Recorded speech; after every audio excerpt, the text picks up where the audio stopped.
ಹರೇ ಶ್ರೀನಿವಾಸ. ನಮಸ್ಕಾರ ಗುರುಗಳೇ.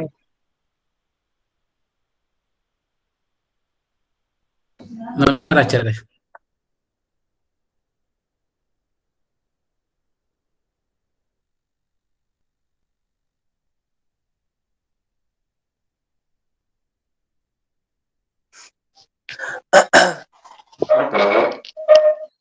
ಪ್ರಣಾಮಗಳು ಆಚಾರ್ಯ. ಹರೇ ಶ್ರೀನಿವಾಸ.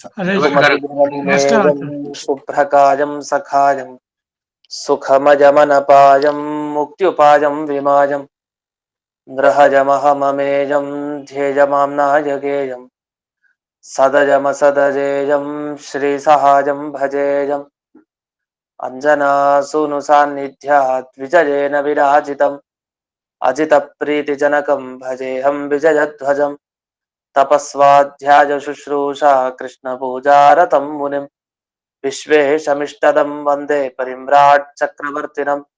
ಶ್ರೀ ಗುರುಭ್ಯೋ ನಮಃ. ಹರಿ ಓಂ. ಜನ್ಮಾದ್ಯಸ್ಯ ಜತೋನ್ವಜಾದಿತರತಶ್ಚಾರ್ಥೇಷ್ವಭಿಘ್ನಸ್ವರಾಟ್ ತೇನೇ ಬ್ರಹ್ಮ ಹೃದಯ ಆದಿಕವಯೇ ಮುಖ್ಯಂತಿ ಯಂ ಸೂರಜಃ ತೇಜೋ ವಾರಿಮೃದಾಂ ಯಥಾ ವಿನಿಮಯೋ ಯತ್ರ ತ್ರಿಸರ್ಗೋ ಮೃಷಾ ಧಾಮ್ನಾ ಸ್ವೇನ ಸದಾ ನಿರಸ್ತಕುಹಕಂ ಸತ್ಯಂ ಪರಂ ಧೀಮಹಿ. ಓಂ ಸ್ವಸ್ತ್ಯಸ್ತು ಸತಾಂ ಅಶೇಷ ಸನ್ಮಂಗಲಾನಿ ಭವಂತು. ಸಮ್ಯಕ್ ಶ್ಲೋಕೈಕ ಶ್ರವಣ ಪಠನ ಮಾತ್ರೇಣ ಭಕ್ತಶ್ಚ ಶ್ರೋತॄಣಾಂ ನಿಖಿಲ ಕಲಿಕೃತ ಕಲ್ಮಷ ಅಪನೋದನ ಪಡುತರೆ ಶ್ರೀಮದ್ ಭಾಗವತೆ ಮಹಾಪುರಾಣೆ ಪ್ರಥಮ ಸ್ಕಂಧೆ ದ್ವಾದಶೇऽಧ್ಯಾಯೇ ಅದ್ಯ ಕಥಾನುವಾದೇ ಸತಿ ಕಿಂಚಿತ್ ಪೂರ್ವಕಥಾನುವಾದಃ.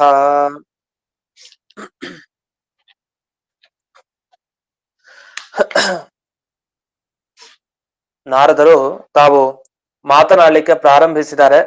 ಮೊದಲನೇ ಮಾತು ಹೇಳಿದ್ದು ಸಮಗ್ರ ಜಗತ್ತು, ಇಡೀ ಜಗತ್ತು ದೇವರ ವಶ. ಅವನೇ ಯಾವ್ಯಾವ ಜನ್ಮದಲ್ಲಿ ಯಾರ್ಯಾರನ್ನು ಸೇರಿಸ್ಬೇಕು ಅಂತ ಇದಾನೋ ಅವ್ರನ್ನೆಲ್ಲ ಒಂದೇ ಕಡೆ ತಂದೆ ಮಗ ಹೆಂಡತಿ ಹೀಗೆಲ್ಲ ಸೇರಿಸ್ತಾ ಹೋಗ್ತಾನೆ. ಯಾವ್ದ್ರಲ್ಲಿ ಬೇಕಾಗಿಲ್ವೋ ಅಂತ ಆ ಕಡೆ ಎಲ್ಲ ವಿಯೋಗ ಮಾಡ್ತಾನೆ. ಬೇಡ ಅನ್ನಿಸ್ದಾಗ ಹಾಗೆ ಮಾಡ್ತಾನೆ, ಬೇಕು ಅನ್ಸಿದಾಗ ಅಂತವ್ರನ್ನ ಅವನು ಸೇರಿಸ್ತಾನೆ.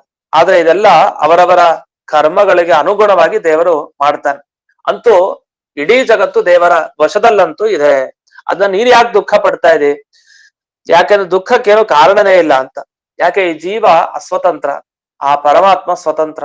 ನಮಗೆ ಪೂರ್ಣ ಶಕ್ತಿ ನಮಗಿಲ್ಲ, ನಮಗೆ ನಮ್ದೇ ನೋಡ್ಕೊಳ್ಳಿಕ್ ಕಷ್ಟ. ಭಗವಂತ ಹಾಗಲ್ಲ, ಸಕಲ ಜಗತ್ತಿನಲ್ಲಿರುವ ಪ್ರತಿಯೊಬ್ಬರ ಬಗ್ಗೆನೂ ಕೂಡ ತಾನು ಪೋಷಣೆಯನ್ನು ಮಾಡ್ತಾ ಇದ್ದಾನೆ. ಅವನು ಪರಿಪೂರ್ಣ ಸ್ವತಂತ್ರ, ನಾವು ಪರಿಪೂರ್ಣ ಅಸ್ವತಂತ್ರರು, ಅಷ್ಟೇ ವ್ಯತ್ಯಾಸ. ಭಗವಂತನ ವಶ ಹೇಗೆ ಈ ಜಗತ್ತು, ಅದಕ್ಕೊಂದು ಉದಾಹರಣೆ ಕೊಡ್ತಾರೆ.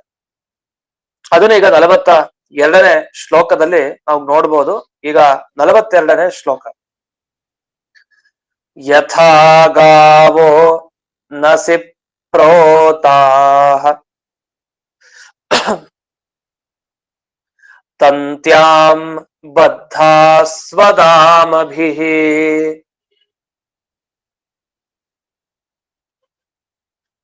ವಾಕ್ತಂತ್ಯಾಂ ನಾಮಭಿರ್ಬದ್ಧಾಃ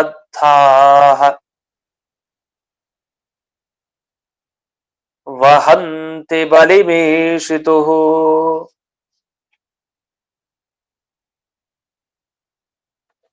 ಹೇಗೆ ಅಂದ್ರೆ, ನಾವು ಹಸುವನ್ನ ಎತ್ತನ್ನ ಬಲಿವರ್ಧ ಎತ್ತು, ಈ ಹಸು ಇವುಗಳೇನಿದೆ ಇದನ್ನ ನೋಡಿದ್ರೆ ನಮಗ್ ಗೊತ್ತಾಗತ್ತೆ ನಾವೆಲ್ಲ ಯಾವ ತರ ಇದೀವಿ ಅಂತ. ಯಾಕಂದ್ರೆ ಎತ್ತುಗಳು ಅಂತ ಇಲ್ಲಿ ಹೇಳ್ತಾರೆ, ಎತ್ತುಗಳ ಮೇಲೆ ಭಾರವನ್ನ ಹೊರಿಸ್ತಾರೆ.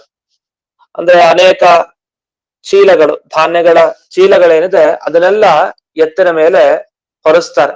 ಅದು ಎತ್ಕೊಂಡು ಹೋಗ್ಬೇಕು, ಈ ತರ ಇದೆ.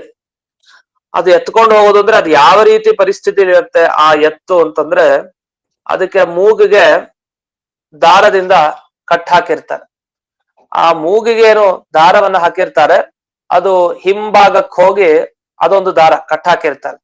ಇನ್ನು ಮುಂದೆ ಅದನ್ನ ನಾವು ನಮ್ಮ ಕಂಟ್ರೋಲ್ ಇಟ್ಕೊಳ್ಳಿಕ್ಕೆ ಅದಕ್ಕೊಂದು ಮೂಗಿ ಇನ್ನೊಂದು ಆಧಾರವಾಗಿ ನಮ್ಮ ಕೈಗೆ ತನಕ ಇರುವಂತಹ ಒಂದು ಏನು ಆ ಹಗ್ಗ ಏನಿದೆ ಅದನ್ನ ನಾವಿಟ್ಟುಕೊಂಡು, ಆ ತಂತಿ ಏನಿದೆ ಹಗ್ಗ, ತಂತಿ ರೂಪದ ಹಗ್ಗ, ಅದನ್ನ ನಾವಿಟ್ಟುಕೊಂಡು ಅದನ್ನ ಎಲ್ಲೂ ಹೋಗದೆ ಇರೋ ಹಾಗೆ. ಅದಕ್ ಮೊದಲೇ ಕಟ್ಟಾಗಿದೆ ಮೂಗಿಗೆ, ಅದ್ರಲ್ಲೇ ಅದಕ್ ಸಾಕಾಗಿದೆ, ಅಲ್ಲೇ ಚೆನ್ನಾಗಿ ಕಟ್ ಹಾಕಿರ್ತಾರೆ. ಅದ್ರ ಮೇಲೆ ಆ ಹಗ್ಗಕ್ಕೆ ಒಂದು ಆಧಾರ ಅಂದ್ರೆ ನಮ್ ಕೈಲಿರುವಂತದ್ದು ಏನಿದೆಯಲ್ಲ ಅದು ಅಲ್ಲಿಂದ ಲಿಂಕು ನಂಬರ್ಗೆ, ಅದನ್ನ ನಾವ್ ಇಟ್ಕೊಂಡಿರ್ತೀವಿ. ನಮ್ಗೆ ಹೇಗ್ ಬೇಕೋ ಅಲ್ಲಲ್ಲಿ ಅದನ್ನ ಕರ್ಕೊಂಡು ಹೋಗ್ತಾ ಇರ್ತೀವಿ. ಅದ್ರ ಮೇಲೆ ಭಾರ ಬೇರೆ ಹೊರಿಸಿರ್ತೀವಿ. ಇದು ಪರಿಸ್ಥಿತಿ. ಇದು ಯಾವ್ದ ಪರಿಸ್ಥಿತಿ? ಇದು ಹಸುವಿನ ಎತ್ತಿನ ಪರಿಸ್ಥಿತಿ. ಬಲಿವರ್ಧ ಅಂತ ಹಾಕ್ತಾರೆ ಇಲ್ಲಿ. ಎತ್ತಿನ ಪರಿಸ್ಥಿತಿ ಹೀಗೆ. ಅದನ್ನ ಇಲ್ಲಿ ವರ್ಣಿಸ್ತಾರೆ. ಮೊದಲನೇ ವಾಕ್ಯ, ಯಥಾ ಗಾವಹ, ಹೇಗೆ ಎತ್ತುಗಳು ನಸಿ ಪ್ರೋತಾಹ, ನಸಿ ಅಂದ್ರೆ ಮೂಗು ಅಂತ ಅರ್ಥ. ಮೂಗಿನಲ್ಲಿ ನಸಿ, ನಾಸ, ನಾಸಿಕ, ನಸ್ ಅಂತಂದ್ರೆ ಮೂಗು ಅಂತ ಅರ್ಥ. ಮೂಗಿನಲ್ಲಿ ಪ್ರೋತಾಹ, ಅಲ್ಲಿ ಪ್ರೋತಾಹ ಅಂತಂದ್ರೆ ಚೆನ್ನಾಗಿ ನಾವು ಅದನ್ನ ಕಟ್ ಹಾಕಿದೀವಿ, ಅದನ್ನ ನಾವು ಕೈದಲ್ಲಿ ಹಿಡ್ಕೊಂಡಿದೀವಿ. ಈಗ ತಂತ್ಯಾಂ ಬದ್ಧ ಸ್ವದಾಮಭಿಹಿ, ಸ್ವದಾಮಭಿಹಿ ಅಂದ್ರೆ ತಮ್ಮ ಹಗ್ಗಗಳೇನೇನಿದೆ ಅಂದ್ರೆ ಈ ಹಸುವಿಗೆ ಕಟ್ಟಿರುವಂತ ಹಗ್ಗಗಳೇನಿದೆ ಅದಕ್ಕೆ ಒಂದು ಆಧಾರವಾದ ಒಂದು ತಂತಿ ಇದೆ, ಅಂದ್ರೆ ನಮ್ಮ ಕೈಲಿರೋದು. ಅಂತ ನಮ್ಮ ಕೈಲಿರುವಂತ ಆ ಹಗ್ಗವನ್ನೇನ್ ಇಟ್ಕೊಂಡು ಅದನ್ನ ನಿಯಂತ್ರಣ ಮಾಡ್ತಾ ಇದೀವಿ. ಅದು ಹೇಗ್ ಬೇಕೋ ಹಾಗೆ ನಾವು ಬಳಸ್ಕೊಳ್ತಾ ಇದೀವಿ. ಅದೇ ತರಹ ವಾಕ್ತಂತ್ಯಾಂ ನಾಮಭಿರ್ಬದ್ಧ ವಹಂತಿ ಬಲಿಮೀಶಿತು. ಅಂತೂ ಒಟ್ಟು ಆ ಹಸುವಿನ ಕೈಲಿ ಏನೇನ್ ಬೇಕೋ, ಎತ್ತಿನ ಕೈಲಿ ಏನೇನ್ ಬೇಕೋ ಆ ಎಲ್ಲ ಕೆಲಸಗಳನ್ನ ಮಾಡಿಸ್ಕೊಳ್ತಾರೆ. ಹೊರಸೋದು, ಅದರ ಬೆನ್ನಿನ ಮೇಲೆ ಏನು ಬೇಕೋ ಅದನ್ನ ಪಡ್ಕೊಳ್ಳೋದು, ಈ ತರ ಎಲ್ಲ ಇದೆ.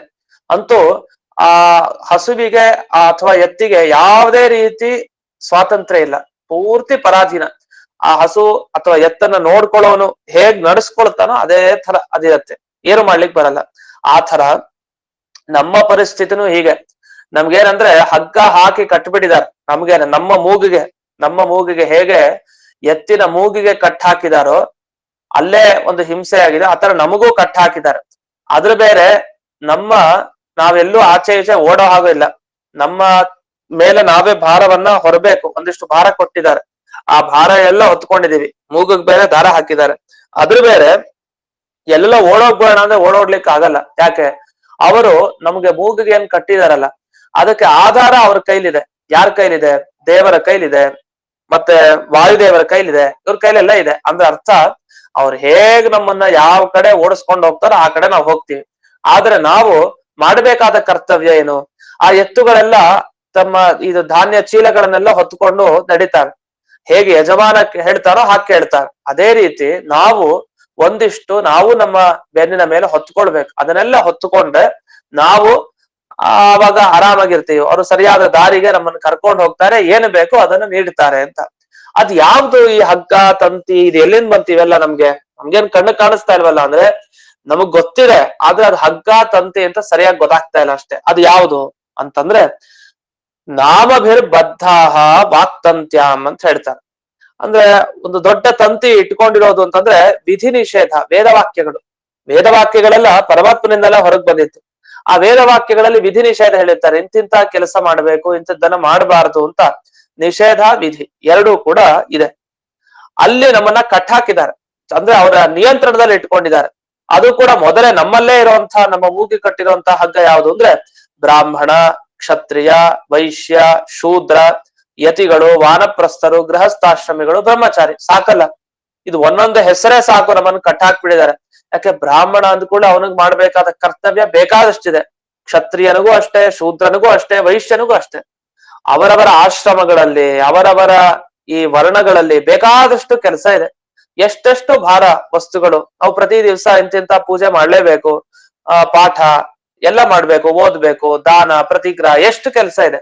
ಎಲ್ಲವೂ ನಮಗ್ ಭಾರನೆ. ಆ ಎತ್ತು ಹೇಗೆ ತನ್ನ ಬೆನ್ನಿನ ಮೇಲೆ ಹೊರತ್ತೋ ಭಾರವನ್ನ, ಇದೆಲ್ಲ ನಮಗ್ ಭಾರ. ಯಾಕೆ? ಇಷ್ಟು ತಪಸ್ಸು, ಇಷ್ಟು ವ್ರತ, ಅದು ಇದು ಎಲ್ಲ ಮಾಡ್ತಾನೆ ಇರ್ಬೇಕು, ನಿರಂತರ ಮಾಡ್ತಾ ಇರ್ಬೇಕು. ಇದ್ರಲ್ಲೇ ನಮ್ಮನ್ ಕಟ್ ಹಾಕ್ಬಿಟ್ಟಿದ್ದಾರೆ. ಬ್ರಾಹ್ಮಣ ಕ್ಷತ್ರಿಯ ಅಂತ ಹೇಳಿ ಆ ಹೆಸರಿಂದಲೇ ಒಂದು ಕಟ್ ಆಗೋಗಿದೆ. ಇದ್ರ ಮೇಲ್ ಬೇರೆ ನಾವು ಆರಾಮಾಗಿ ಇದ್ಬೋಣ, ಈ ಹಗ್ಗಗಳಂತೂ ಕಟ್ಟಾಗಿದೆ, ಹೆಂಗೆಂಗೋ ಓಡಾಡ್ಕೊಂಡಿರೋಣ ಅಂದ್ರೆ ಓಡಾಡ್ಕೊಂಡಿರ್ಲಿಕ್ಕೆ ಆಗಲ್ಲ. ವೇದವಾಕ್ಯಗಳೇ ಇಂಥದ್ದನ್ನೇ ಮಾಡ್ಬೇಕು, ಇಂಥದ್ದನ್ನ ಮಾಡಬಾರದು ಅಂತ ಬೇರೆ ವಿಧಿ ನಿಷೇಧಗಳ ತಂತಿಯಲ್ಲಿ ನಮ್ಮನ್ನ ಚೆನ್ನಾಗಿ ನಿಯಮನ ಮಾಡ್ತಾ ಇದಾರೆ. ಅದನ್ನ ಇಟ್ಕೊಂಡು ಆಚೆ ಈಚೆ ನಾವು ಓಡಾಡ್ಲಿಕ್ಕೆ ಆಗ್ತಾ ಇಲ್ಲ. ಅದಕ್ಕೋಸ್ಕರ ನಾವೇನ್ ಮಾಡ್ಬೇಕು? ಈಶಿತುಹು ಬಲಿಂ ವಹಂತಿ.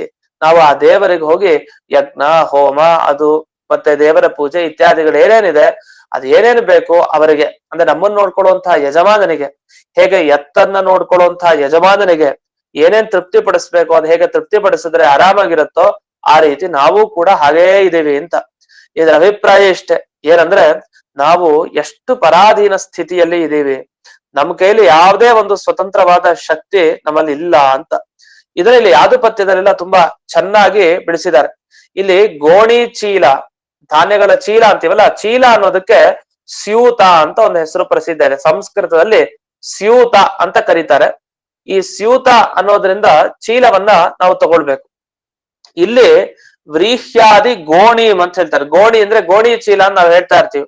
ಆ ಗೋಣಿ ಅಂತ ಸಂಸ್ಕೃತಲ್ಲೂ ಹೆಸರಿದೆ, ಗೋಣಿ ಅಂತ. ವ್ರೀಹ್ಯಾದಿ ಗೋಣಿ, ಭತ್ತ ಮೊದಲಾದ ಈ ಗೋಣಿ ಏನಿದೆ ಅಂದ್ರೆ ಚೀಲಗಳೇನಿದೆ ಅದನ್ನ ಹೊರ್ತಾವೆ ಅಂತ. ಅದೇ ರೀತಿ ಇನ್ನು ಇದು ಇಲ್ಲ ಆಯ್ತು, ಎಲ್ಲಿ ವಿಜಯಧ್ವಜ ತೀರ್ಥರು ವಿವರಣೆ ಮಾಡಿತ್ತು.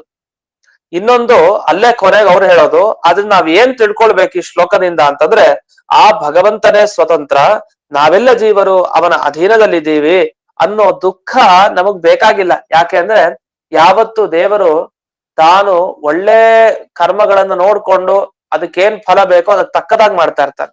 ಅವನು ಪಕ್ಷಪಾತ ಮಾಡಲ್ಲ, ಅವರವರ ಯೋಗ್ಯತೆ ಅವರ ಕರ್ಮಗಳನ್ನ ನೋಡ್ಕೊಂಡೇ ಫಲ ಅವನು ಕೊಡೋದು ಅಂತ. ಇದರ ಮಧ್ಯದಲ್ಲಿ ಯಾದುಪತ್ಯ ಟಿಪ್ಪಣಿಯಲ್ಲಿ ಚೆನ್ನಾಗಿ ಇನ್ನು ಬಿಡಿಸಿದ್ದಾರೆ ವಿಸ್ತಾರವಾಗಿ. ಅಲ್ಲಿ ಹೇಳ್ತಾ, ಒಂದು ನಮಗೆ ನಾವು ಹಗ್ಗ ಕೊಟ್ಕೊಂಡಿದೀವಿ, ಅದು ನಮಗೆ ಅವಾಂತರ ಬಂಧಕ, ಅಂದ್ರೆ ತುಂಬಾ ಪ್ರಧಾನ ಏನಲ್ಲ, ನಮ್ ಮೂಗಿಗೊಂದು ಕಟ್ಟಾಕಿದಾರೆ ಅಷ್ಟೇ. ಆದ್ರೆ ಓಡಾಡ್ಲಿಕ್ಕೆ ಮಾತ್ರ ನಮ್ಗೆ ಅನುಕೂಲ ಇದೆ. ಮೂಗಿಗೊಂದು ಕಟ್ಟಾಕಿದರೆ ಸ್ವಲ್ಪ ಅನುಭವಿಸ್ತಾ ಇರ್ಬೇಕು. ಹಾಗೆ ಬ್ರಾಹ್ಮಣ ಕ್ಷತ್ರಿಯ ಅಂತ ಒಂದೊಂದು ಕುಲದಲ್ಲಿ ಹುಟ್ಬಿಟ್ಟಿದೀವಿ. ಹುಟ್ಟಿರೋದ್ರಿಂದ ಇದೊಂದು ರೀತಿ ಅವಾಂತರ ಧಾಮ, ಅಂದ್ರೆ ಅಷ್ಟು ಪ್ರಧಾನವಾದ ಹಗ್ಗ ಅಲ್ಲದೆ ಇದ್ರು ಕೂಡ ಇಂಥ ಹಗ್ಗದಿಂದ ನಮಗ್ ತೊಂದರೆ ಅಂತೂ ಇದೆ, ಯಾಕೆ ಅದ್ರಲ್ಲಿ ಮಾಡ್ಲೇಬೇಕಲ್ಲ. ಆದ್ರೆ ಅದಕ್ಕೆ ಒಂದು ಆಧಾರ ತರ ಒಂದು ದೀರ್ಘ ಒಂದು ಉದ್ದಕ್ಕೊಂದು ಹಗ್ಗ ಇದೆ. ಅದನ್ನ ನಾವು ಈ ಭಗವಂತನ ಕೈಯಲ್ಲಿ ವಾಯುದೇವರ ಕೈಯಲ್ಲಿ ಕೊಟ್ಬಿಟ್ಟಿದೀವಿ. ಅದನ್ನ ಅವ್ರು ಇಟ್ಕೊಂಡಿದ್ದಾರೆ. ಆ ತಂತಿಯನ್ನು ಇಟ್ಟುಕೊಂಡು ಅವರು ನಮಗೆ ಹೇಗೆ ಆಜ್ಞೆ ಮಾಡ್ತಾರೋ ಹಾಗೆ ನಾವು ಅದನ್ನ ಹೊತ್ತುಕೊಂಡು ನಾವು ಮುಂದಕ್ಕೆ ಹೋಗ್ಬೇಕು, ಅವರಿಗೆ ಪೂಜಾ ಸಮರ್ಪಣೆಯನ್ನೆಲ್ಲ ಮಾಡ್ಬೇಕು ಅಂತ. ಒಟ್ಟಿನಲ್ಲಿ ತಾತ್ಪರ್ಯ ಏನು ಅಂದ್ರೆ, ನಮಗ್ ನಾವು ಎಲ್ಲವನ್ನು ಮಾಡ್ಕೊಳ್ಲಿಕ್ ಸಾಧ್ಯ ಇಲ್ಲ. ನಾವೇ ಮಾಡ್ಕೊಳ್ತೀವಿ ಅಂತಂದ್ರೆ ಬೇರೆಯವರು ನಮ್ಮನ್ನ ಕಬಳಿಸ್ಬಿಡ್ತಾರೆ, ನಮ್ ಕೈಯಲ್ಲಿ ಮಾಡಿಸ್ದೇ ಇರೋ ಹಾಗೆ ಮಾಡ್ಬಿಡ್ತಾರೆ. ನಾವು ಮಾಡ್ಬೇಕು ಅಂತ ಅನ್ಕೊಂಡ್ರೆ ಅದು ದೇವರ ಅನುಗ್ರಹ. ಅವನು ಎಳೆದ್ರೆ ಅವನ್ ಕಡೆ ನಾವ್ ಅನ್ಕೊಂಡಿದ್ದ ಕಡೆ ಅವನು ಎಳ್ಕೊಂಡು ಹೋಗ್ತಾ ಇದ್ರೆ ನಾವ್ ಹೋಗ್ತಾ ಇರ್ತೀವಿ. ವಾಯುದೇವರು ಅಷ್ಟೇ, ನಮ್ಮನ್ನ ಯಾವ ದಾರಿಗೆ ತಲುಪಿಸ್ಬೇಕು ಆ ದಾರಿಗೆ ಅವ್ರು ಕರ್ಕೊಂಡು ಹೋಗ್ತಾ ಇದ್ರೆ ನಾವು ಹೋಗ್ಬೋದು ಹೊರತು ನಾವೇ ಮಾಡ್ತೀವಿ ಅಂತಂದ್ರೆ ಬೇರೆಯವರು ಅಲ್ಲಿ ಹೋಗ್ಲಿಕ್ಕೆ ಬಿಡಲ್ಲ. ತುಂಬಾ ಕಷ್ಟ. ಕಲ್ಯಾದಿಗಳ ಬಾಧೆ, ಬೇರೆ ಮನುಷ್ಯರ ಬಾಧೆ, ತೊಂದ್ರೆ ಆಗೋದಿಲ್ಲ. ಅದರಿಂದ ಇವರಿಬ್ರು ನಮ್ಮನ್ನ ಕಟ್ಟಾಕಿರೋದೇ ವಾಸಿ. ಅವರಿಬ್ರು ಎಲ್ಲಿ ಎಳ್ಕೊಂಡು ಹೋಗ್ತಾರೋ ಸರಿಯಾದ ದಾರಿ ಕರ್ಕೊಂಡು ಹೋಗ್ತಾರೆ, ಆ ದಾರಿಯಲ್ಲಿ ನಾವು ಹೋಗ್ಬೇಕು. ಅಂತೂ ಇಡೀ ಜಗತ್ತು ದೇವರ ವಶವಾಗಿದ್ದ ಮೇಲೆ ನೀನ್ ಯಾಕೆ ದುಃಖ ಪಡ್ತಿ, ಬಿಟ್ಬಿಡು, ಎಲ್ಲಾರು ಕೂಡ ಇಷ್ಟೇ ಅಂತ ಹೀಗೆ ನಾರದರು ಯುಧಿಷ್ಠಿರನಿಗೆ ಉಪದೇಶ ಕೊಟ್ಟು ಇಷ್ಟಾದ್ಮೇಲೆ ಒಂದು ಚೆನ್ನಾಗಿ ಮಾತನ್ನ ಹೇಳ್ತಾರೆ. ಅಲ್ಲ, ವೇದಕ್ಕೆ ಬೇಕಾದಷ್ಟು ಅರ್ಥಗಳಿದೆ, ಆದ್ರಿಂದ ಯಾವ ಅರ್ಥ ಏನ್ ತಿಳ್ಕೊಳ್ಬೇಕು ಅದು ನಮಗ್ ಸಾಧ್ಯ ಇಲ್ಲ. ಒಂದು ಜೊತೆಗೆ ಇನ್ನೊಂದು, ನೀವು ಹಸು ಅಥವಾ ಎತ್ತಿನ ಮೇಲೆ ನೀವು ಧಾನ್ಯದ ಚೀಲ ಹೊರಸ್ತೀನಿ ಅಂತ ಹೇಳ್ತೀವಿ, ಆದ್ರೆ ಅದು ಕೆಲವು ಸಲ ಏನ್ ಮಾಡುತ್ತೆ ಅಂತಂದ್ರೆ ಅವಮಾನ ಆಗೋಗುತ್ತೆ. ಯಾರು ಆ ಯಜಮಾನನಿಗೆ. ಯಾಕೆ ಕೆಲವು ಸಲ ತಾನು ಹೊತ್ಕೊಂಡಿದ್ದನ್ನೆಲ್ಲ ಕೆಳಗ್ ಬೀಳಿಸ್ಬಿಡತ್ತೆ ಯಾವುದು ಆ ಎತ್ತುಗಳು. ಹಾಗಾದ್ರೆ ಗೋಣ್ಯಾದಿ ಪಾತನೇನ, ಆ ಚೀಲಗಳನ್ನೆಲ್ಲ ಎಷ್ಟೋ ಬಾರಿ ಆ ಎತ್ತುಗಳು ಬೀಳಿಸ್ತಾರೆ, ಆಗ ಅವಮಾನ ಆಗೋಗುತ್ತೆ ಅದು ನೋಡ್ಕೊಳ್ಳೋನ್ಗೆ. ಹಾಗೆ ನಾವು ಕೂಡ ನಾವು ಹೊತ್ತ ಭಾರವನ್ನ ಬೀಳಿಸಿ ನಾವು ದೇವರಿಗೆ ಅವಮಾನ ಮಾಡ್ತೀವ? ಏನಿಲ್ವಲ್ಲ. ನಾವು ಬ್ರಾಹ್ಮಣ ಕ್ಷತ್ರಿಯ ಕುಲಗಳಲ್ಲಿ ಹುಟ್ಟಿದೀವಿ ಅಷ್ಟೇ, ಅದು ನಾವೇನು ಅವಮಾನ ಮಾಡ್ತಾ ಇದೀವಿ ಅಂದ್ರೆ ನಾವು ಕೂಡ ಅವಮಾನ ಮಾಡ್ತೀವಿ. ಅದನ್ನೆಲ್ಲ ಅನುಷ್ಠಾನ ಮಾಡದೇ ಇದ್ರೆ ಅದು ಅವಮಾನ ಮಾಡ್ದಾಗೆ ಲೆಕ್ಕ. ಅದನ್ನ ನಾವು ಪೂಜೆ ತಪಸ್ಸು ವ್ರತ ಇದೆಲ್ಲ ಮಾಡ್ತಾ ಇರ್ಬೇಕು. ಇದೆಲ್ಲ ಮಾಡದೆ ಹಾಗೆ ಬೀಳಿಸ್ಬಿಟ್ರೆ, ಅದು ನಮ್ಗೆ ಸಂಬಂಧ ಇಲ್ಲ ಅಂತ ಹಾಕ್ಬಿಟ್ರೆ ಆಗ ದೇವರು ತಾನೇನ್ ನೋಡ್ಕೊಳ್ತಾ ಇದ್ದಾನೆ ಅವನಿಗೆ ಅವಮಾನ ಮಾಡಿದಂತೆ ಆಯ್ತು. ಹೇಗೆ ಅಂದ್ರೆ ದೇವರ ಸ್ವಾಮಿ ಅಂದ್ರೆ ಯಾರು ಹಸುವನ್ನ ಎತ್ತನ್ನ ನೋಡ್ಕೊಳ್ತಾನೆ ಅವನಿಗೆ ತನ್ನ ಕೆಲಸಕ್ಕೆ ಅವನೇನೋ ಬಳಸ್ಕೊಳ್ತಾನೆ. ಇಲ್ಲಿ ದೇವರಿಗೆ ತನಗೇನ ಆಗ್ಬೇಕಾಗಿಲ್ಲ, ಅಷ್ಟೊಂದು ವ್ಯತ್ಯಾಸ ಒಂದಿದೆ. ಆದ್ರಿಂದ ಎತ್ತಿನ ಸ್ವಾಮಿ ಹೇಗೆ ಆ ಎತ್ತುಗಳು ಆ ಚೀಲಗಳನ್ನ ಬೀಳಿಸಿದ್ರೆ ಸರಿಯಾಗಿ ಕೊಡ್ತಾನೆ, ಯಾಕಂದ್ರೆ ಅವಮಾನ ಆಯ್ತು ಅವನಿಗೆ. ಆದ್ರೆ ಆತರ ಇಲ್ಲಿ ಭಗವಂತನಿಗೆ ನಮ್ಮಿಂದ ಏನ್ ಆಗ್ಬೇಕಾಗಿಲ್ಲ. ಒಂದು ನಮ್ಮ ಉದ್ಧಾರಕ್ಕೆ ದೇವರು ಒಂದಿಷ್ಟು ಭಾರ ಹೊರಿಸ್ತಾನೆ. ಏನಂತ ನೋಡಿ, ಇಂಥದ್ದೆಲ್ಲ ಮಾಡಿ ಭಾರ ಹೊತ್ಕೊಳ್ಳಿ ಅಂತ ಉಪದೇಶ ಕೊಡ್ತಾನೆ. ಇಷ್ಟಾಗಿ ನಮ್ ಒಳ್ಳೇದಕ್ಕದು. ಅಷ್ಟಾದ್ರೂ ನಾವು ಮಾಡ್ಲಿಲ್ಲ ಅಂತ ಆದ್ರೆ ಇದು ನಮ್ಮ ಕರ್ಮ ಅಷ್ಟೇ ಹೊರತು ದೇವರಿಗೆ ಇದರಿಂದ ಏನಾಗ್ಬೇಕಾಗಿಲ್ಲ. ಅಷ್ಟೇ ಅಲ್ಲದೆ ಇನ್ನೊಂದೊಂದು ಉದಾಹರಣೆ ಕೊಡ್ತಾರೆ. ಹೇಗೆ ಅಂದ್ರೆ ಆಯಾಯ ಜನ್ಮದಲ್ಲಿ ಒಂದಿಷ್ಟು ಜನ ಸೇರಿಸ್ತಾನೆ ದೇವ್ರು. ಇವನ್ ತಂದೆ ತಾಯಿ, ಮುಂದಿನ ಜನ್ಮದಲ್ಲಿ ಅವ್ನ ತಂದೆ ತಾಯಿ ಅಲ್ಲ, ತಾತ ಅಜ್ಜಿ ಆಗಿರ್ಬೋದು. ಹೇಗೋ ಒಟ್ಟು ಒಂದೊಂದ್ ಜನ್ಮದಲ್ಲಿ ಒಬ್ಬೊಬ್ರನ್ನ ಒಂದೊಂದು ಪಶು ಪ್ರಾಣಿ ಹೀಗೆ ಅನೇಕ ರೀತಿ ಸೇರಿಸ್ತಾನೆ. ಇದು ಹೇಗಿದೆ ಅಂತಂದ್ರೆ ಒಂದು ಉದಾಹರಣೆ ಕೊಡ್ತಾರೆ ಮುಂದಿನ ಶ್ಲೋಕದಲ್ಲಿ, 43ನೇ ಶ್ಲೋಕ. ಯಥಾ ಕ್ರೀಡೋಪಸ್ಕರಾಣಾಂ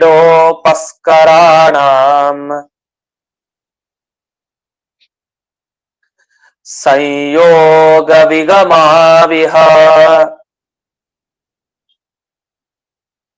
ಇಚ್ಛಯಾ ಕ್ರೀಡಿತು ಸ್ಯಾತಾಂ ತಥೈವೇಷೇಚ್ಛಯಾ ನೃಣಾಂ. ಯಥಾ ಕ್ರೀಡಾ ಉಪಸ್ಕರಾಣಾಂ. ಕ್ರೀಡಾ ಅಂದ್ರೆ ಆಟ, ಕ್ರೀಡಾ ಅಂದ್ರೆ ಆಟ.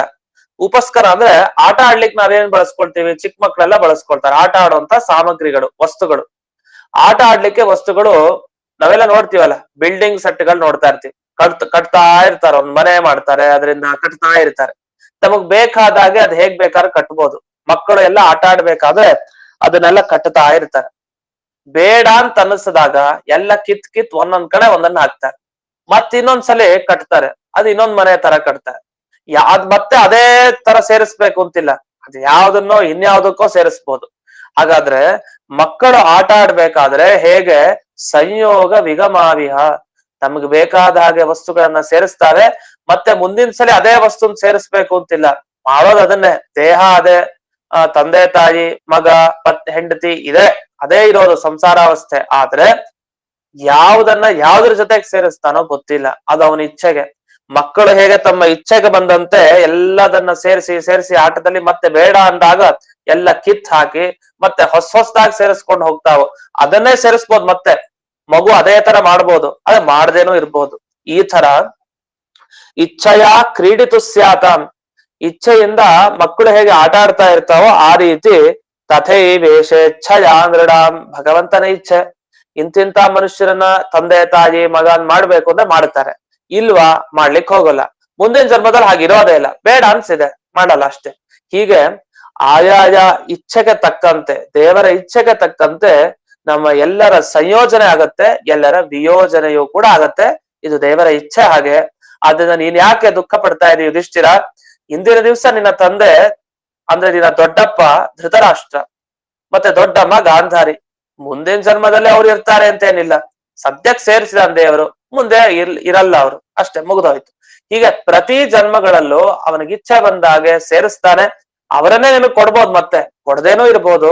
ಅದರಿಂದ ಇಡೀ ನಿರ್ಣಯ ಅದು ಭಗವಂತನ ಮೇಲಿದೆ, ಅವನ ನಿರ್ಣಯ ತಗೊಂಡಾಗಿರತ್ತೆ. ಅದರಿಂದ ಇಷ್ಟು ಪರಾಧೀನತೆಗೆ ಒಳಗಾದ ನಾವು ಯೋಚನೆ ಮಾಡ್ತಾ ಕೂತ್ರೆ ಉಪಯೋಗ ಏನು ಅಂತ ಪ್ರಶ್ನೆ ನನ್ನ ಬಳಿ ಕೇಳ್ತಿಯಲ್ಲ ಅಂತ. ಏನಾಗೋಯ್ತು ಅಂದ್ರೆ ಯುಧಿಷ್ಠಿರರಿಗೆ ತಾವು ಪ್ರಶ್ನೆ ಕೇಳಿದ್ದೆ ತಪ್ಪು ಅನಿಸ್ತು, ಗೊತ್ತಾಯ್ತು. ಅದ್ ಯಾಕೆ ಇಷ್ಟು ಉಪದೇಶ ಕೊಡ್ತಾ ಇದಾರೆ ಅಂದ್ರೆ ಅಷ್ಟು ದುಃಖ ಇತ್ತು ಯುಧಿಷ್ಠಿರನಿಗೆ. ಇದೆಲ್ಲ ಉಪದೇಶ ಕೊಟ್ಟು ಕಡಿಮೆ ಮಾಡಿ ಆಮೇಲೆ ಅವ್ರು ಹೇಳ್ತಾರೆ ಇಲ್ಲ ಒಳ್ಳೆ ಗತಿ ಆಗಿದೆ ಅಂತ ಅವ್ರು ವಿಶ್ವಾಸ ಕೊಡ್ತಾರೆ. ಆ ವಿಶ್ವಾಸ ಕೊಡೋವರೆಗೂ ಸ್ವಲ್ಪ ಆ ಉದ್ವೇಗಕ್ಕೆ ಒಳಗಾದ ವ್ಯಕ್ತಿಯನ್ನು ಸಮಾಧಾನ ಮಾಡ್ಬೇಕಲ್ಲ. ದಿಢೀರ್ ಅಂತ ಹೌದು ಹೋಗ್ಬಿಡಿದ್ದಾರೆ ಅಂತ ಹೇಳೋದಾ? ಆಗಲ್ಲ. ಅವ್ರಿಗೆ ಒಂದಿಷ್ಟು ಉಪದೇಶ ಕೊಟ್ಟು ಯಾಕೆ ದುಃಖ ಪಡ್ತೀಯ, ಅರ್ಥ ಇಲ್ಲ ಈ ದುಃಖ ಪಡೋದ್ರಲ್ಲಿ ಅಂತ ಇಷ್ಟೆಲ್ಲ ವಿಸ್ತಾರವಾಗಿ ಹೇಳಿ ಹೇಳಿ ಹೇಳಿ ಕೊನೆಗೆ ಅವ್ರು ಉತ್ತರ ಕೊಡ್ತಾರೆ. ಅಲ್ಲಿವರೆಗೂ ಬರ್ತಾರೆ. ಇನ್ನು ಮುಂದೆ ಇನ್ನೊಂದು ಶ್ಲೋಕ, 44ನೇ ಶ್ಲೋಕ. ಯನ್ಮನ್ಯಸೆ ಧ್ರುವಂ ಲೋಕಂ ಅಧ್ರುವಂ ಚಾಥವೋ ಭಯಂ ಸರ್ವಥಾ ಹಿ ನ ಶೋಚ್ಯಾಸ್ತೆ ಸ್ನೇಹಾತ್ ಅನ್ಯತ್ರ ಮೋಹಜಾತ್.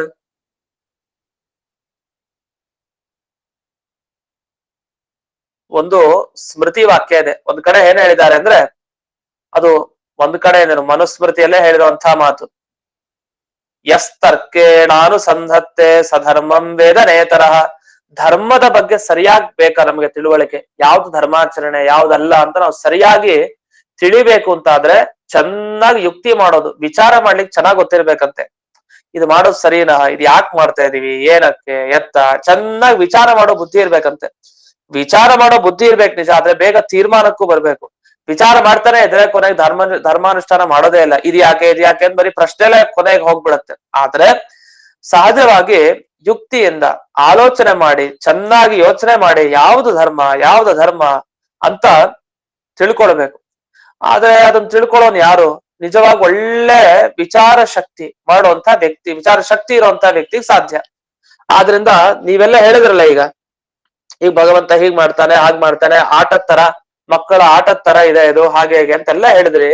ಆದ್ರೆ ಇದನ್ನೆಲ್ಲ ನಿರ್ಣಯ ಮಾಡ್ಲಿಕ್ಕೆ ಒಂದು ಕಾರಣ ಬೇಕಲ್ಲ, ಏನೊಂದು ಕಾರಣ ಕೊಡಿ ಇದನ್ನ ಒಪ್ಪಬೇಕು ಅಂದ್ರೆ. ಅದೊಂದು ಮಾತಿದೆ, ಯುಕ್ತಿಯುಕ್ತಂ ವಚೋಗ್ರಾಹ್ಯಂ ಬಾಲಾದಪಿ ಶುಕಾದಪಿ ನತು ಪುರುಷ ಗೌರವಾತ್ ಅಂತ ಒಂದು ಮಾತಿದೆ. ಅಂದ್ರೆ ಯಾರೇ ಮಾತಾಡ್ಲಿ, ಅದು ಚಿಕ್ಕ ಮಗು ಆಗ್ಲಿ, ಮಧ್ಯಮ ಅಥವಾ ಯುವಕರಾಗ್ಲಿ, ಒಂದು 30 ವರ್ಷದವರಾಗ್ಲಿ, 60 ವರ್ಷದವರಾಗ್ಲಿ, 90 ವರ್ಷದವರಾಗ್ಲಿ, ಮಾತನಾಡಿದಾಗ ಸರಿಯಾದ ವಿಚಾರವಂತಿಕೆಯನ್ನು ಮಾತಾಡ್ಬೇಕು. ಸುಮ್ನೆ ವಯಸ್ಸಾಗಿದೆ ಮಾತಾಡ್ತಾರೆ, ಚಿಕ್ಕ ಮಕ್ಕಳು ಏನೋ ಹೇಳ್ತಾ ಇದಾರೆ, ಅದಕ್ಕೆ ಬೆಲೆ ಇಲ್ಲ ಅಂತಾನೂ ಹೋಗೋಂಗೂ ಇಲ್ಲ. ಯಾವುದನ್ನ ಯಾರು ಬೇಕಾದ್ರೂ ಹೇಳಿ, ಆದ್ರೆ ಅದು ಸರಿಯಾಗಿರ್ಬೇಕು, ಯುಕ್ತಿಬದ್ಧವಾಗಿರ್ಬೇಕು, ಅದಕ್ಕೊಂದು ಕಾರಣದ ಹಿನ್ನೆಲೆ ಇರ್ಬೇಕು. ಸುಮ್ನೆ ಹೇಳಿದ್ರೆ ಉಪಯೋಗ ಇಲ್ಲ. ಆದ್ರೆ ಒಂದು ಶಾಸ್ತ್ರ ಪ್ರಮಾಣ ಕೊಟ್ಟು ಏನೋ ಒಂದ್ ರೀತಿ ಮನಸ್ಸಮಾಧಾನ ಆಗೋ ರೀತಿ ಆಗಿರ್ಬೇಕು. ಆದ್ರೆ ಹಿರಿಯರ ಸಂಪ್ರದಾಯಕ್ಕೆ ಅನುಗುಣವಾಗಿರೋದು, ಶಾಸ್ತ್ರಕ್ಕೆ ಅನುಗುಣವಾಗಿರೋದು, ಇಂಥ ಮಾತನ್ನ ಆಡಿದ್ರೆ ಮಾತ್ರ ಅದು ನಿಜವಾದ ಮಾತು. ಅದನ್ನ ನಾವು ಧರ್ಮ ಅಂತ ಪರಿಗಣಿಸಿ ಮುಂದಕ್ಕೆ ಹೋಗ್ಬೇಕು. ಅದು ಬಿಟ್ಟು ಸುಮ್ನೆ ಏನೋ ಮನಸ್ಸು ಬಂದಾಗ ಹೇಳಿದ್ರೆ ಅದು ಎಷ್ಟೇ ವಯಸ್ಸಲ್ಲಿರೋರು ಏನೇ ಹೇಳಿದ್ರು ಕೇಳೋ ಹಾಗಿಲ್ಲ. ಅದನ್ನೇ ಮನುಸ್ಮೃತಿಯಲ್ಲಿ ಹೇಳ್ತಾ ಇದ್ದಾರೆ, ಆರ್ಷಂ ಧರ್ಮೋಪದೇಶಂಚ ವೇದಶಾಸ್ತ್ರ ಅವಿರೋಧಿನ ಎಸ್ತರ್ಕೆಣ. ಅಷ್ಟರಲ್ಲೂ ನಾವು ಕಲ್ಪನೆ ಮಾಡೋದಕ್ಕೆ ವೇದ ವಿರೋಧಿ ಇರಬಾರ್ದು ಅಂಶಗಳು. ಅಂದ್ರೆ ವೇದದಲ್ಲಿ ವಿರುದ್ಧವಾಗಿ, ವೇದದಲ್ಲಿ ಹೇಳಿರುವಂತ ವಿಷಯಕ್ಕೆ ವಿರುದ್ಧವಾಗಿ ನಾವು ಅದನ್ನ ತಗೊಂಡು ಬೇರೆ ತರ ಇದನ್ ಧರ್ಮ ಇದು ಅಧರ್ಮ ಅಂತ ಕಲ್ಪನೆ ಮಾಡಬಾರ್ದು. ವೇದದಲ್ಲಿ ಇದೆಯಾ ಇಲ್ವಾ ಅಷ್ಟೇ. ವೇದದಲ್ಲಿ ಬರುವಂತ ವಿಷಯಕ್ಕೆ ಅದು ತೊಂದರೆ ಆಗೋದಿದ್ರೆ ಅಂತ ವಿಷಯ ನಾವು ಒಪ್ಲೇಬಾರ್ದು. ಅದು ಧರ್ಮ ಅಲ್ವೇ ಅಲ್ಲ. ಧರ್ಮ ತೀರ್ಮಾನ ಮಾಡ್ಬೇಕು ಅಂದ್ರೆ ತುಂಬಾ ಕಷ್ಟ. ಅದು ವೇದದಲ್ಲಿ ಬಂದಿರ್ಬೇಕು. ವೇದದಲ್ಲಿ ಬಂದ ವಿಷಯವನ್ನ ಇವರೆಲ್ಲ ಮನುಸ್ಮೃತಿಕಾರರು, ವ್ಯಾಸ ಸ್ಮೃತಿಕಾರರು, ಹೀಗೆ ಅನೇಕ ಸ್ಮೃತಿಗಳನ್ನ ರಚನೆ ಮಾಡಿದವರು ಋಷಿಗಳೆಲ್ಲ ತಾವು ನಿರ್ಣಯ ಮಾಡಿ ಕೊಟ್ಟಿದ್ದಾರೆ. ಅದರಲ್ಲಿ ನಾರದರು ಕೂಡ ನಮ್ಗೆ ನಿರ್ಣಯ ಮಾಡಿ ಕೊಡ್ತಾ ಇದ್ದಾರೆ ಒಂದೊಂದೇ ವಿಷಯನ. ಅದರಲ್ಲಿ ಈಗ ಈ 44ನೆಯ ಶ್ಲೋಕ ಏನಿದೆ ಅದನ್ನ ನೋಡೋಣ. ಒಂದು ನಿಮಿಷ.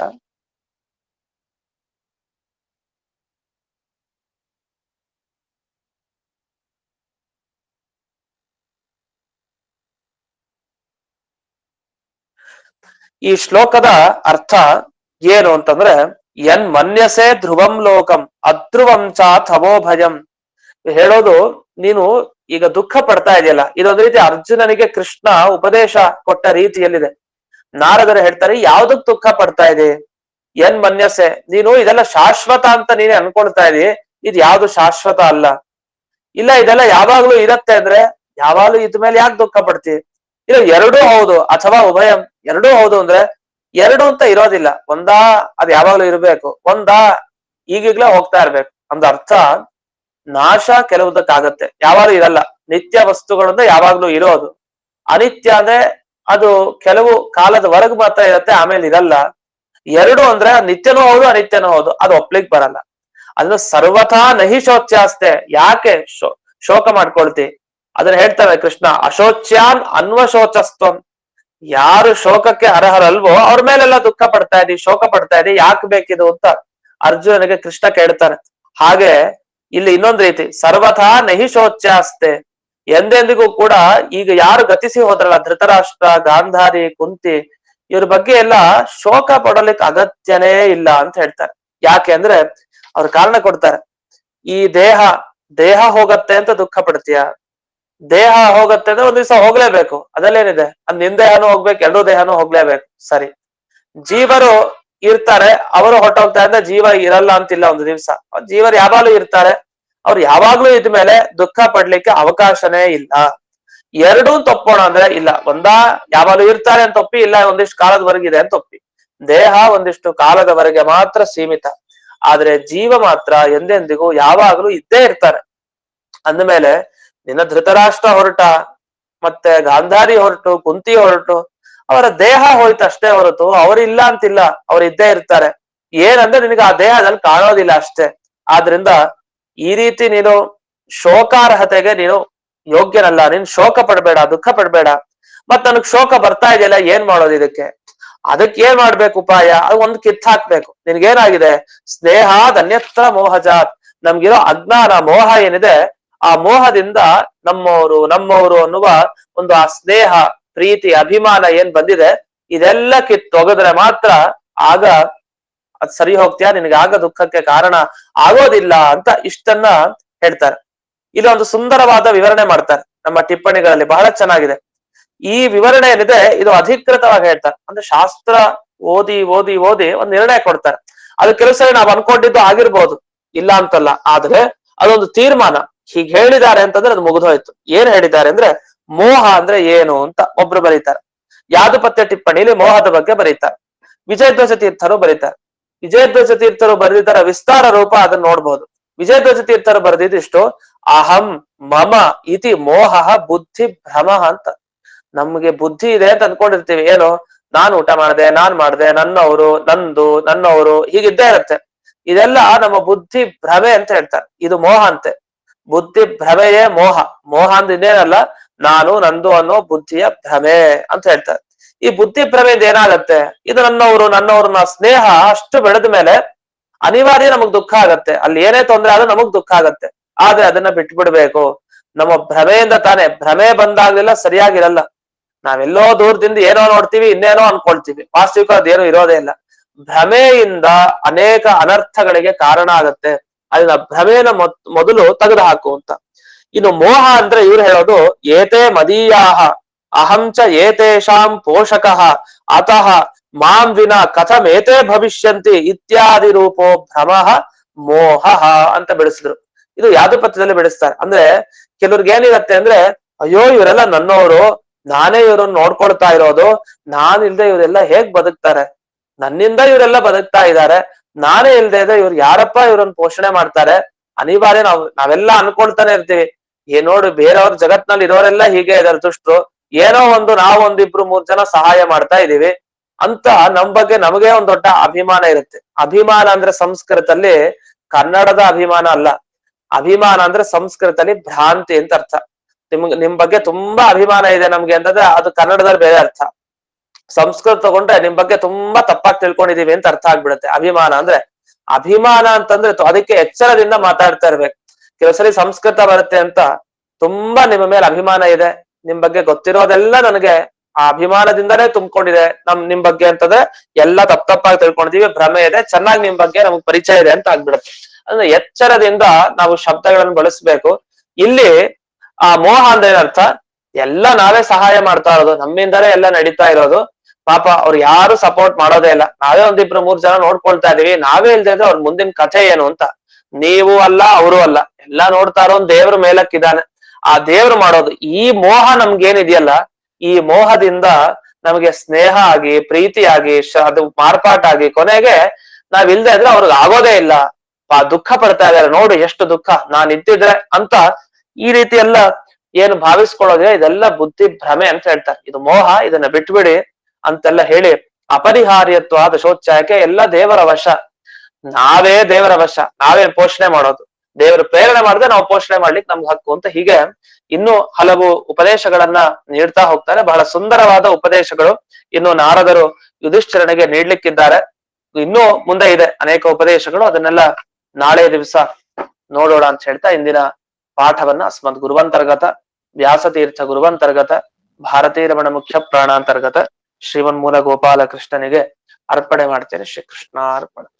ನಮಸ್ಕಾರ.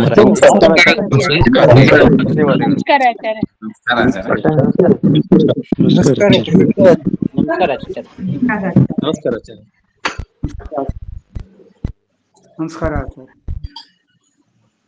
ಆಚಾರ್ಯ. ನಮಸ್ಕಾರ ಆಚಾರ್ಯ. ನಮಸ್ಕಾರ ಆಚಾರ್ಯ.